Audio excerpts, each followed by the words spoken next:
Hello. Today I'm going to be talking about web accessibility and online instruction. In 2007, I had just finished my first year working at a higher education institution managing web and computer systems. During that year, I almost broke my neck. For about 6 to 8 weeks after that incident, I spent time in recovery wondering if this was going to be a permanent condition and not really knowing for sure yet. Fortunately, I got better. At that time, I thought if I want to go back to college, I'm going to have to do that from my bed. What's that going to be like? That started me thinking more critically about web accessibility and online classes, because that's the way I would have had to attend courses. The three main areas I'm going to discuss are the importance of access for this population of students, the current status of that is happening with web accessibility and online instruction, and what we could do to give more access or fix that issue.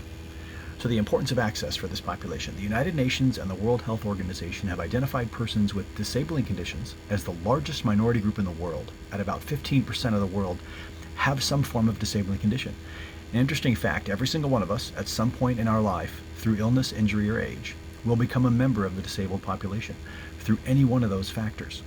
We're all going to get there at some point for some reason, so it's a critical thing for us to take a look at when people with these issues are needing or wanting to attend classes, what type of experience do they have? Now, the current status of what's happening with web accessibility and online instruction. Scans that have been done and research that has been done across the country and around the world at higher education institutions show that they're lacking in providing online accessible instructional content to students with disabling conditions who use assistive technology. Now, that's been an across-the-board research finding, which is unfortunate. So what can we do to give more access? Why, and why should we? Well, there are a number of tools that are built into the technology we use. Microsoft Office, learning management systems, and these tools help structure the information better, help provide captions, text transcripts of audio or video files, help forms and tables be better organized, and work more functionally with the assistive technology the students use.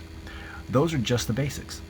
Contact me offline if you have more questions about that, but it's a fairly straightforward way to make content work well, and the importance of this is critical because disabled students are enrolling in college at the same or similar rate as non-disabled students, yet their graduation rates are much lower than their non-disabled classmates. Letting this situation continue without working together to address it's not acceptable, and we shouldn't sit by and allow such a blatant inequity to continue, thereby preventing potentially world-changing people in the disabled community from gaining access to the education they need to share their ideas with society. Now, as an example, Dr. Stephen Hawking. What would the field of physics and math be without his voice? How could he have shared his genius with us without someone making the choice to provide him a way to communicate? What we really need to do is we need to try to find ways to work together to solve this problem and to make this a solution and a pathway for students rather than a barrier. Thanks.